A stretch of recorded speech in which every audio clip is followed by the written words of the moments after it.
Hey folks, Flowforth Instruments here.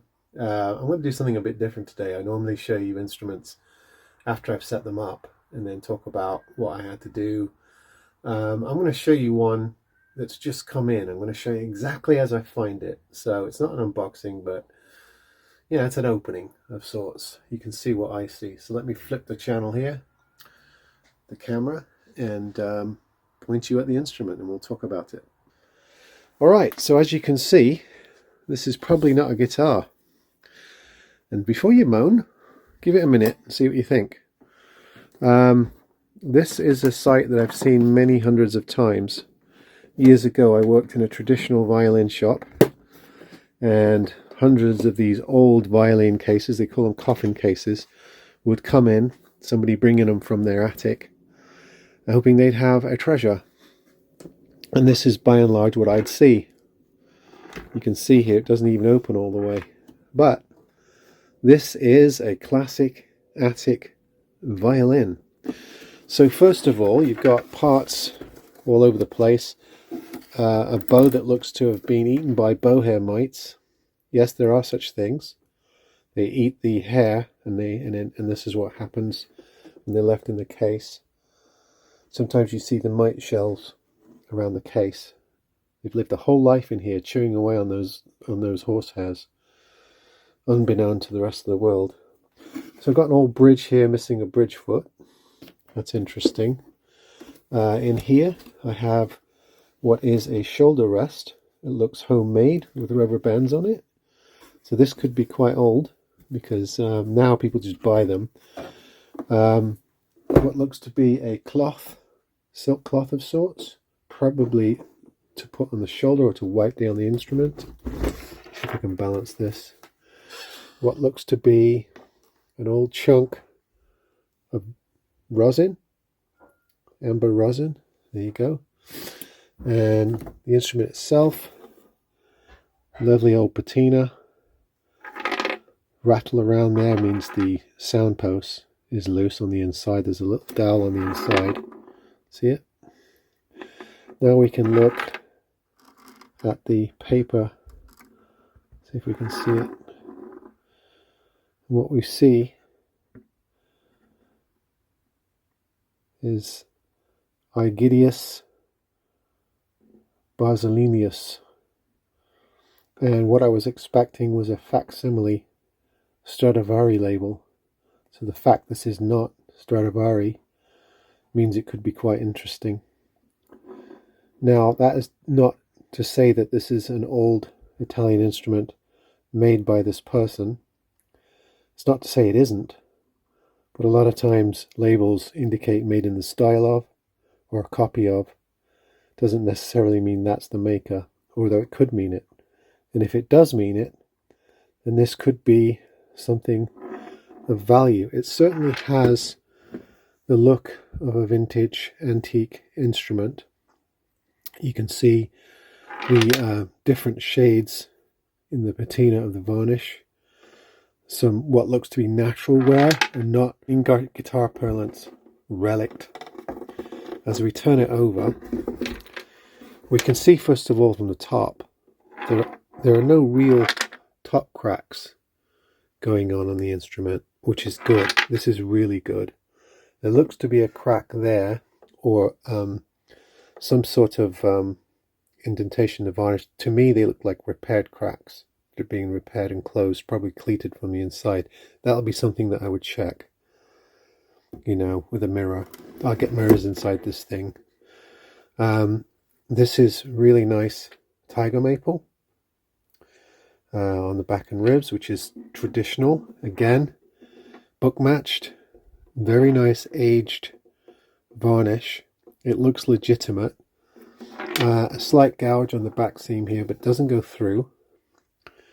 So this is a very promising instrument. We go to the scroll. There's the back of the scroll. And you can see those are rosewood pegs. Which is, one of your 2 or 3 top options. You want a good hardwood. Let's look at the profile of the scroll.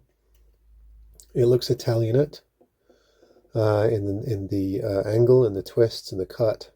This is the signature of a violin maker.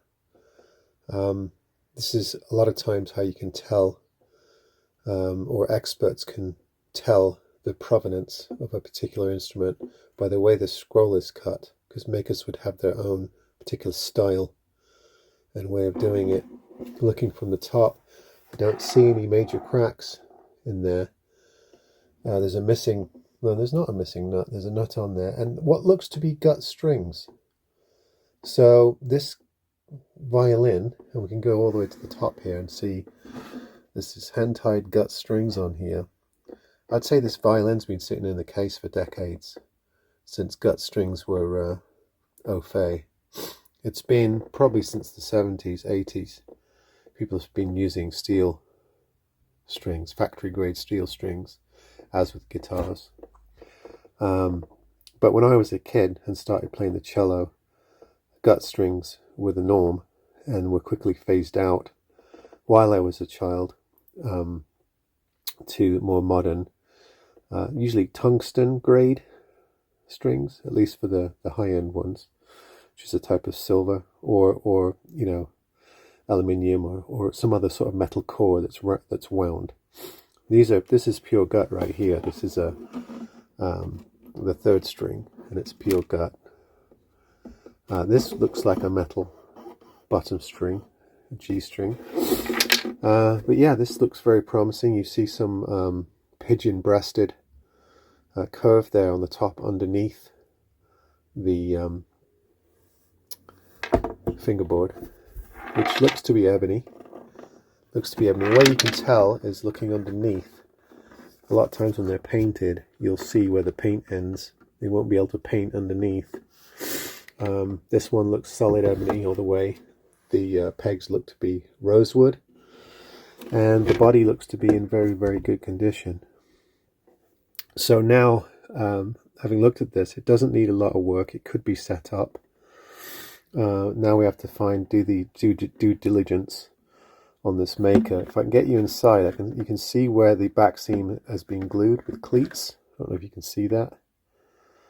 Let's go through the other sound hole, see if we can see anything under the light. Let's put the light on there. I'm going to check with a mirror, but I'm just giving you a little look through the sound hole. Now, working through F-holes is a lot more difficult than working through sound holes on a guitar, obviously. And those of you who have done work on solid body or semi-hollow instruments, putting in the wiring harness and the like, you'll know what I mean. You can see there's some wear on this, some gouges. It's definitely an older instrument. I'm surprised that the seams are all together. Don't see any seams popping up, which is really nice. So yeah, this is a lot of times what you'd see, and this is, you know, we got lucky on this one because 9 times out of 10, what you get is a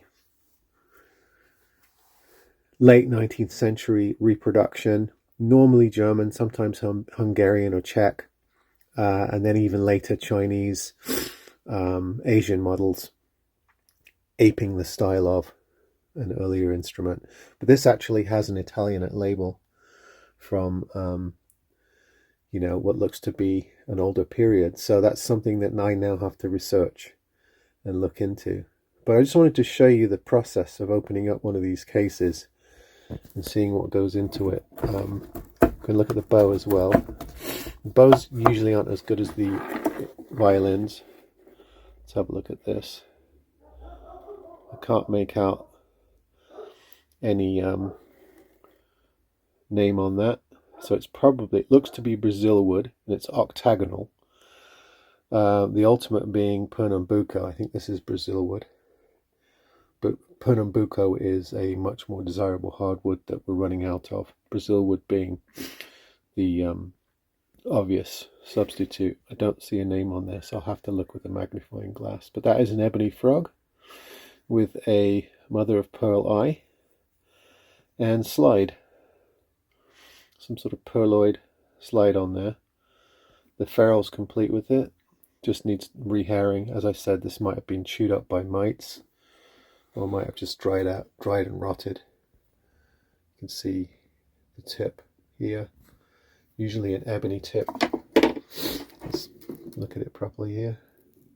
There we go. Looks to be an ebony tip there to give it strength.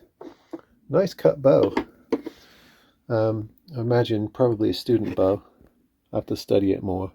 It's hard while you're holding a camera to look at these things closely, but I don't see a mark, a maker's mark on there, so it's probably just a student bow. Probably nickel silver button there on the end. Don't drop it on the violin. So there you go, lovely old case, old shaped case. So this is, very much sort of an attic vintage violin. And this one looks like it can be set up. It possibly could be worth something, or it could be a reproduction, but it's certainly promising. So there you go, there's a little introduction to assessing, the immediate assessment of an instrument such as this. Of course, there's a lot more research to do, and I might do a follow-up video if you're interested to see where this leads, but I thought you might want to swim around the case with me and do the initial check-in on this instrument.